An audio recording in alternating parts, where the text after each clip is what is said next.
Então, como eu estava falando, estamos hoje numa live especial. Especial porque é a sexta-feira chamada Santa e a tal da Paixão de Cristo. Por que Paixão de Cristo?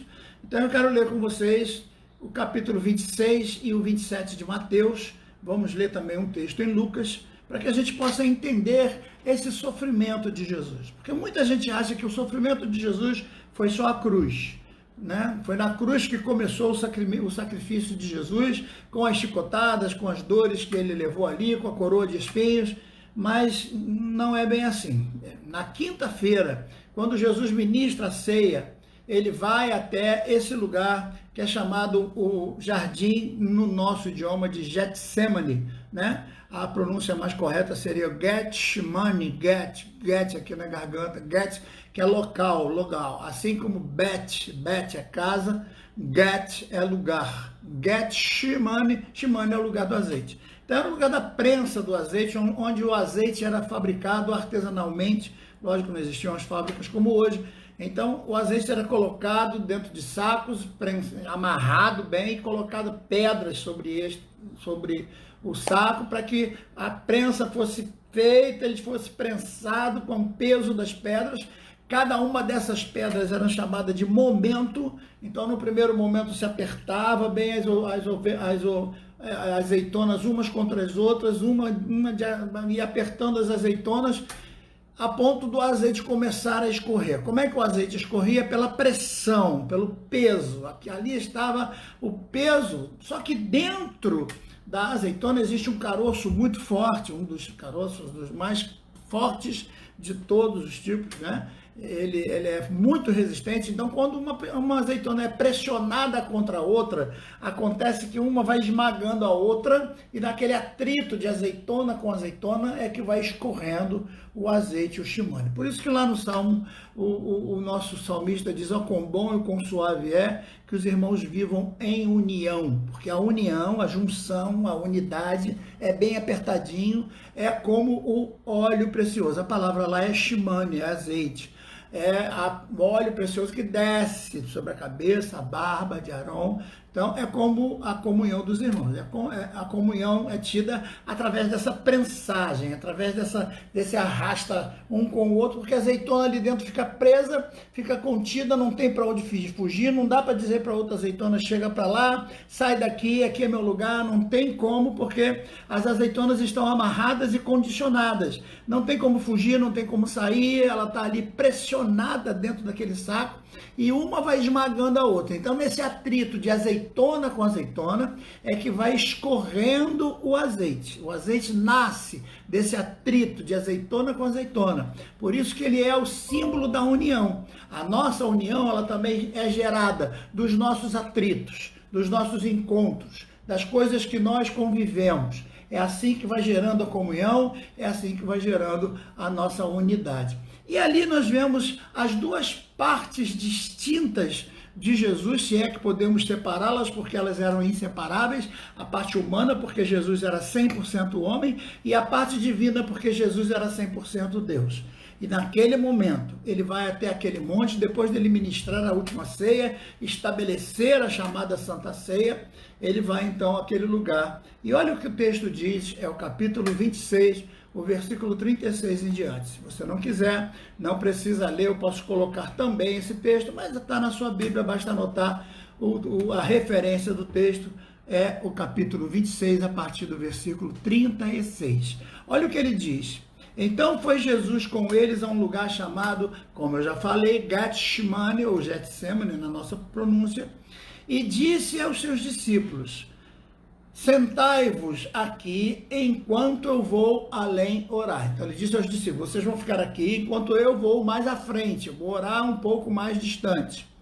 E aí o 37 diz assim: e levando consigo Pedro e os dois filhos de Zebedeu, que são Tiago e João. Então, Pedro, Tiago e João, esses três são inseparáveis, esses três são aquele que ele vai levar com ele sempre, foram os que ele levou lá no Monte da Transfiguração, e agora ele vai levar esses três para mais adiante, né? Para estar com eles, são os mais chegados. Então, em todo lugar temos isso. Nós estamos um rebanho com muitas ovelhas, mas sempre tem aqueles mais chegados, aqueles que são mais íntimos, aqueles que entendem melhor certas coisas. Outros são mais afoitos, ficam mais separados, não dão muita atenção. Embora a intenção seja boa, eles também são apóstolos, são escolhidos do Senhor, têm uma boa obra a fazer pela frente. Note que a beleza da Bíblia Sagrada está em dizer, em saber que isso aqui foi escrito por Mateus, e Mateus estava entre aqueles que não foi chamado, que estava lá, mas ficou de fora. Somente esses 3 foram chamados.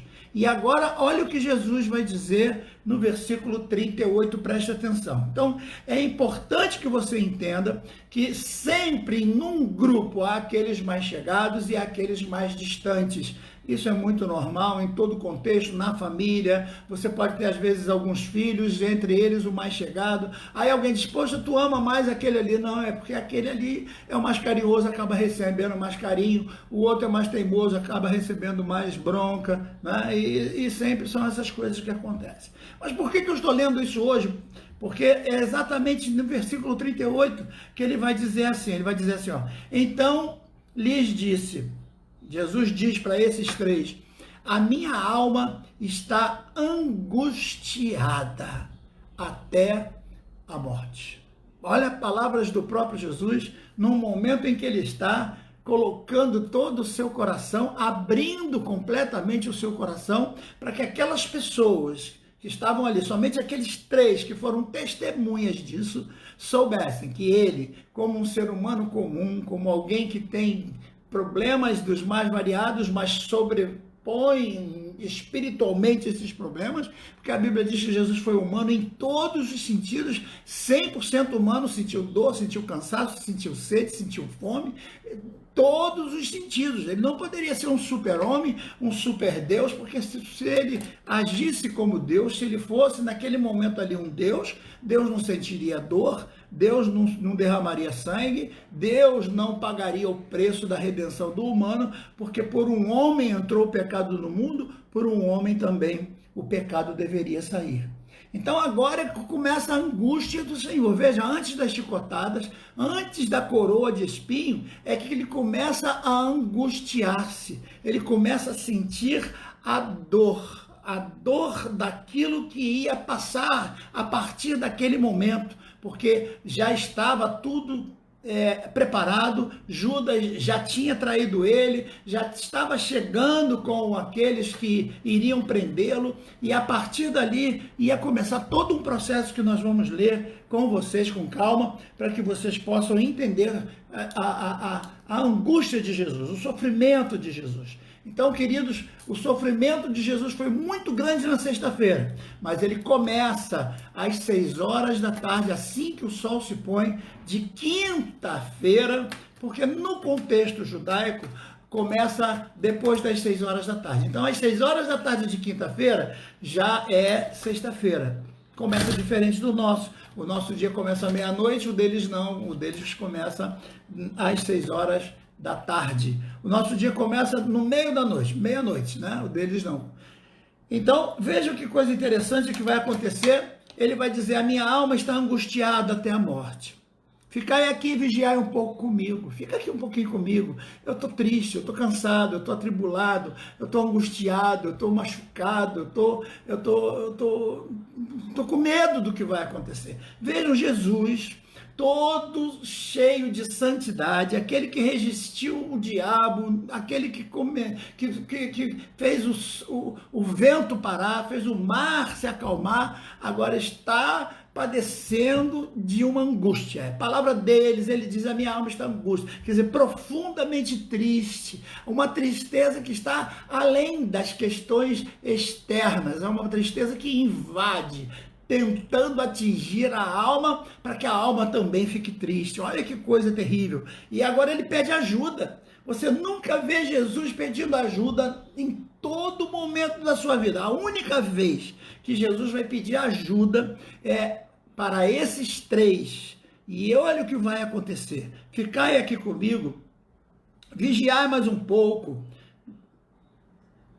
E adiantando-se um pouquinho mais, prostrou-se com o seu rosto em terra e orou dizendo: Pai, meu Pai, se é possível, se tem um outro jeito, se tem uma outra forma de nós fazermos isso, será que essa é a única forma? Meu Pai, eu reconheço que eu estou angustiado, eu estou preocupado, eu estou perplexo pelo que vai acontecer. Não tem outro jeito, Senhor. Senhor, se é possível, dá um jeito aí. Passa de mim esse cálice. Dá um outro jeito, Senhor. E Deus, naquele momento, deve ter, na sua onipotência, olhado para todos os cantos da sua criação e dito: não tem jeito, meu filho. Não tem como eu fazer o que você está me pedindo. É impossível atender esse teu pedido agora. Neste momento, desta angústia que você está passando, Deus deveria estar passando pela mesma angústia por ver seu filho, que sempre foi ligado a ele, agora está clamando por uma ajuda e não poder fazer nada, porque aquela era a única coisa que Deus não podia fazer como Deus. Preste atenção, a maior ação de Deus não foi ser Deus. Presta atenção no que eu vou dizer para você com toda a simplicidade da minha alma. A maior ação do Deus Todo-Poderoso não foi praticada como Deus, não foi abrir o mar vermelho, não foi criar o sol, a lua, não foi nada disso. A maior ação dele foi se humanizar e sofrer a dor como o homem que ele sofreu. A maior conquista do Deus Todo-Poderoso não foi como Deus, foi como homem. Eu não entendo hoje como é que tantos homens querem ser como deuses, se Deus, para vencer o pecado, venceu como homem. Então você que está me ouvindo nesse momento e está passando por angústia, está passando por depressão, está passando por um momento, uma situação de profunda tristeza, só você que está passando por isso é que está entendendo o que eu estou dizendo aqui agora. O que Jesus passou naquele momento ali, quando ele sente o peso. Veja que são duas pessoas conversando dentro do mesmo Senhor, que ele diz: Senhor, se for possível, passa de mim esse cálice. É a angústia, sentindo o peso da pressão, do sofrimento que ele ia passar, da angústia que ia passar, das chicotadas que ia levar, dos socos, dos murros, dos tapas, dos cuspes na cara e de tudo que ele sofreria a partir daquele momento, porque ele leva toda a noite de quinta para sexta sendo linchado, apanhando de soldados gabaritados, soldados treinados, com força nas mãos, davam-lhe soco o tempo inteiro. O rosto deve ter ficado completamente transfigurado, os olhos completamente inchados, fechados, o nariz sangrando, a boca machucada, dente arrebentado. Só Deus, na sua infinita compaixão, pôde ficar quieto, vendo seu filho passar por tal desprezo e humilhação, e quieto. Por quê? Porque ele não podia fazer nada. Mesmo o filho clamando, mesmo o filho dizendo: Senhor, se tem outro jeito, passa de mim esse cálice. Entretanto, dentro de Jesus também existia o Espírito Santo. Embora ele sendo homem, ele também era Deus. E lá dentro a parte divina, em contraste com a parte humana, diz: mas Senhor, todavia não seja como eu quero, mas como tu queres. Olha que coisa linda, do lado de fora eu estou apavorado, o vírus está aí, eu não sei o que fazer, mas não seja como eu quero, Senhor, seja como tu queres. Senhor, eu estou passando essa luta, eu estou passando esse problema, eu estou passando esse desespero, mas não seja como eu quero, seja como tu queres, Senhor. Você agora pode fazer essa oração, você agora pode declarar isso ao Senhor: Senhor, não seja como eu quero, seja como tu queres. Tu és o Senhor da minha vida, tu és o que comanda, e mesmo que eu tenha que passar por toda essa humilhação, por todo esse sofrimento, por todo esse xingamento, por todas essas dores que eu vou passar, faça-se a tua vontade. Meu irmão, essa é a grande vitória de Jesus para com ele mesmo. A maior vitória de Jesus foi vencer a ele mesmo naquele momento ali. Naquele momento em que ele está sofrendo. Há outros textos que não dá para a gente ler, seria bom se nós tivéssemos um estudo longo sobre o assunto, que dizem que naquele momento o suor dele, a angústia dele, a pressão é tanta que o suor se transforma em gotas de sangue. E ele começa a brotar sangue de todo o corpo por causa da angústia, a pressão que ele está sentindo de fora para dentro, mas de dentro para fora, o Espírito dizendo, faça-se a tua vontade, Senhor, eu cumpro a tua vontade, eu sou fiel ao teu querer, eu espero que tu tomes todas estas coisas em tuas mãos. E o que vai acontecer? Vejam só, o versículo 39, adiantou-se um pouco, prostrou-se em seu rosto em terra, dizendo, meu Pai, se possível, passa de mim este cálice, todavia não seja como eu quero, mas como tu queres. Terminando de falar essa frase, ele lembra dos 3 amigos preferidos, discípulos, apóstolos preferidos, aqueles contados a dedos que ele confiou, que ele escolheu para serem seus mais íntimos. E aí vem o 40, diz, voltando para os discípulos, achou-os dormindo. É mole, na hora que você mais precisa, você está sozinho. Na hora que você mais está em angústia, mesmo que as pessoas te amem, que tenham amizade por você, que tenham carinho por você, mesmo que as pessoas reconheçam você como o Messias, como o Senhor, mesmo que as pessoas reconheçam você como uma pessoa querida, amada, mesmo que você seja muito amado, mas os teus momentos você vai ter que passar sozinho.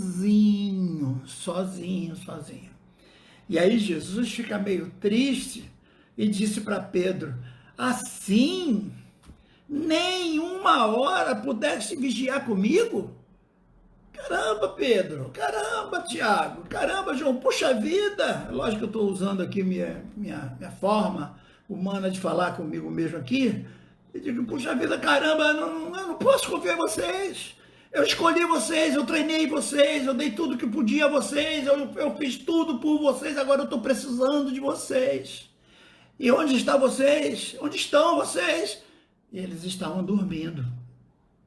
Que coisa triste, irmãos, é quando você está padecendo a luta e você olha para um lado e para o outro, você está sozinho e ninguém está entendendo o teu sofrimento, ninguém está entendendo a tua angústia, ninguém está entendendo a pressão que teu interior está tendo, você está numa luta do exterior com o interior, que só você e Deus sabe, mas ninguém, por quê? Porque ninguém pode ser testemunha, somente Deus, no seu poder extraordinário, é que pode penetrar nessa divisão de alma com o espírito, como espada penetrante, profundo da alma, até a ligação das medulas, até a divisão das células, dos átomos mais profundos, dos esconderijos mais profundos da alma humana.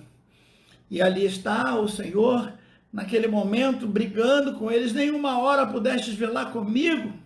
E ele vai dizer, vigiai e orai, para que não entreis em tentação. O espírito, na verdade, está pronto, mas a carne é fraca. E o que vai acontecer então? Ele vai se retirar mais uma vez. Então diz o texto do 42, retirando-se mais uma vez, ou seja, a segunda vez que ele vai orar. Retirando-se mais uma vez, veio, acordou os discípulos, disse, fiquem acordados aí, aqueles 3 apóstolos, presta atenção no que está sendo dito aqui. E agora pela segunda vez ele vai orar. E olha a oração dele. Pai, meu Pai, se este cálice não pode passar sem que eu o beba, faça-se a tua vontade. Ou seja, é a mesma oração com outras palavras. É a segunda vez que eu encontro Jesus fazendo a mesma oração e orando por si mesmo. Você não pega em nenhum momento da Bíblia Jesus fazendo nenhuma oração por ele mesmo.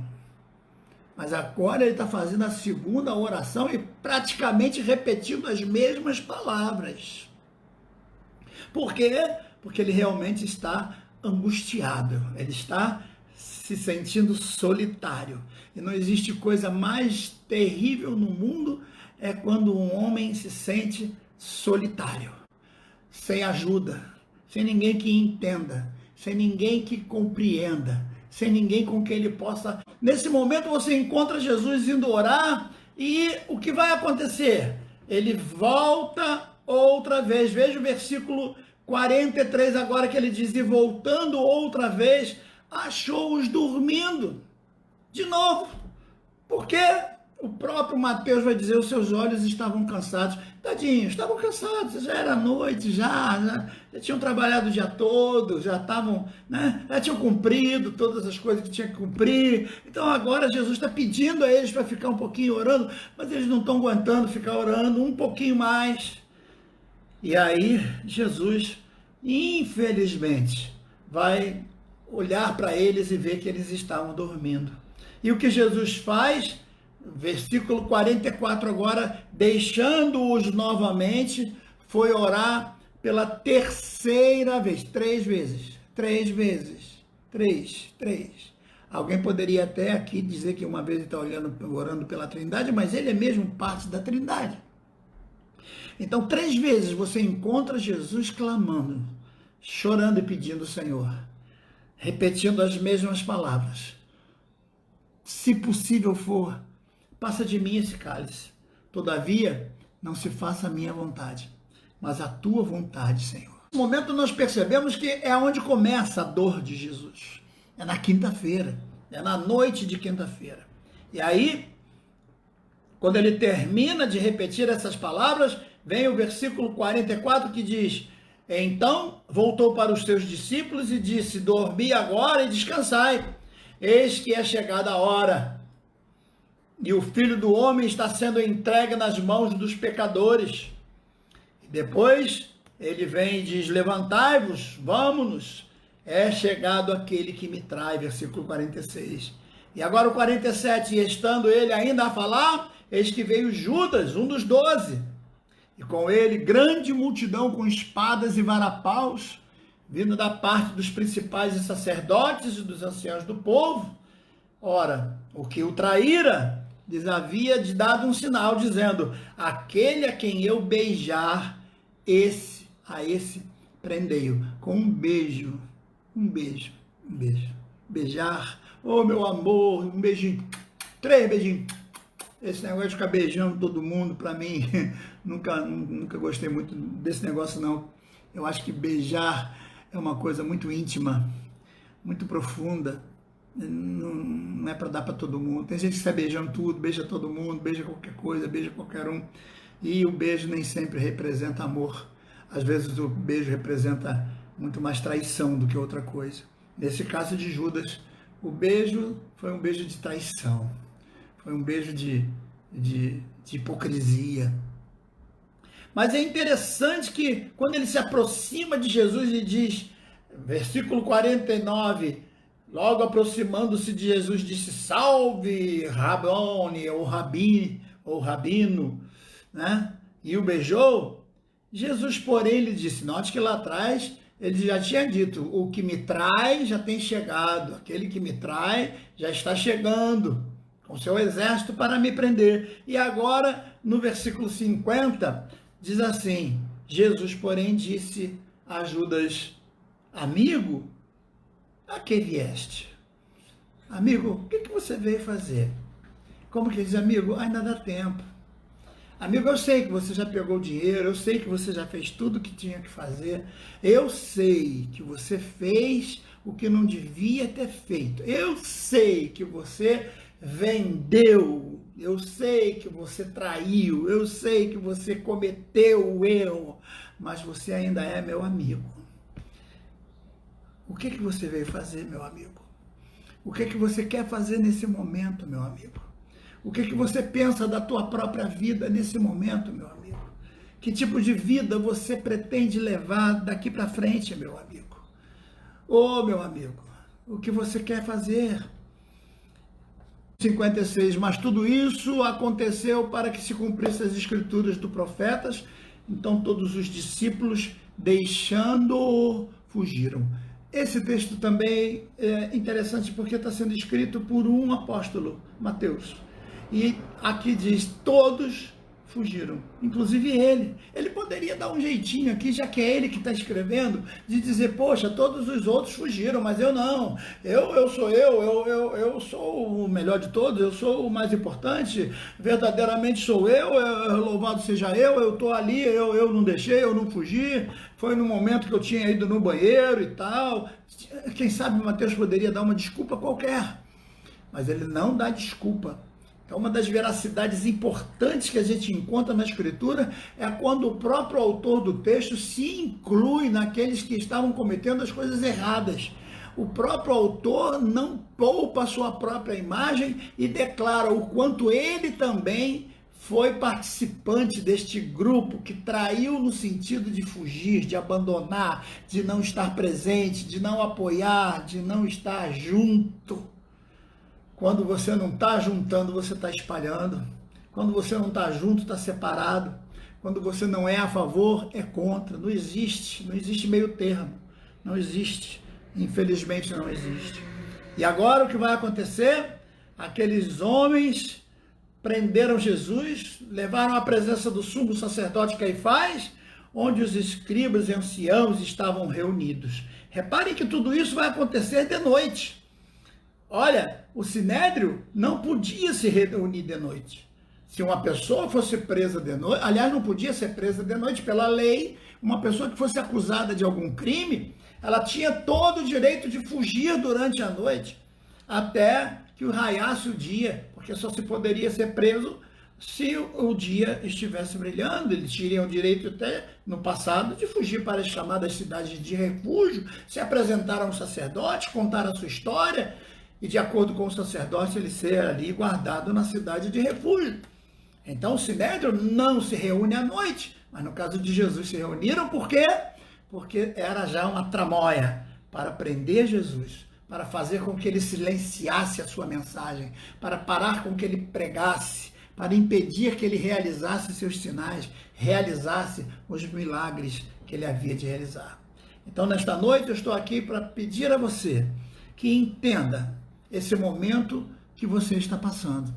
É necessário, meus irmãos, que nós também compreendamos o momento da solidão. Não existe coisa mais terrível do que a solidão, e há momentos que nós estamos neste jardim, sendo pressionado, uma pedra pesada, e o nome da pedra é momento. Então nós estamos ali, dentro do saco, como azeitonas sendo espremidas. Dentro de nós existe uma força de permanecer firme, mas a carne é fraca, vai se derretendo, a carne fraca vai dando lugar, e nós vamos nos comprimindo, nos rearranhando, e um reclama do outro, e um xinga o outro, e um fica bravo com o outro, mas é nesse atrito que o azeite vai escorrendo. E era ali que Jesus resolveu orar, foi ali que Jesus resolveu orar, como oliveira verdadeira, sentindo a pressão de toda a responsabilidade, o peso do momento sobre ele. E quando aquele azeite escorre, o que fazem? Colocam outra pedra chamada o momento, é o segundo momento, onde as coisas vão ficando mais pesadas. E depois que escorre todo o azeite, o que faz? Bate uma terceira pedra, um terceiro momento, e assim vai de momento em momento, as coisas cada vez mais pressionando, e nós temos que suportar de pé, vivos. Por quê? Porque dentro de nós existe um caroço vivo, dentro de nós existe uma resistência forte, dentro de nós existe alguma coisa poderosa que nem nós mesmos podemos entender, que nos mantém de pé, que nos leva a levantar, que nos leva a caminhar, que nos empurra para frente, que nos conduz para o alto, que nos leva a um momento melhor com Deus, sempre na presença dele. Que se faça a tua vontade, Senhor, e não a minha. Se este vírus está por aí matando um monte de gente, faça-se a tua vontade. Senhor, se este vírus é um vírus que vem para punir o planeta Terra, faça-se a tua vontade. Se eu tenho que ficar trancado neste apartamento, Senhor, faça-se a tua vontade. Senhor, se alguns dos meus familiares estão apavorados por causa de emprego, faça-se a tua vontade, Senhor. Eu estou aqui para dizer, Senhor, se for possível, passa de mim este cálice. Mas se não for possível, faça a tua vontade, Senhor. Você pode fazer essa oração nesse momento? Você pode dizer isso para Deus? Faça a tua vontade, Senhor. Muitas vezes nós estamos ali na cama, no leito de um moribundo já, e a pessoa já não tem mais condição de sobrevivência, já está só o esqueleto praticamente da pessoa, e a gente fica, Senhor, Senhor, Senhor. A gente não diz, Senhor, faça-se a tua vontade. Ah, Senhor, cumpra-se a tua vontade. Fecha os teus olhos agora e diga, cumpra a tua vontade em mim, Senhor. Quebranta o meu eu, machuca essa carne, espreme essa carne, Senhor, para que o sangue brote, a fim de que eu entenda que dentro de mim o teu Espírito é mais forte para me manter de pé. Que a tua vontade se cumpra na minha vida, em nome de Jesus.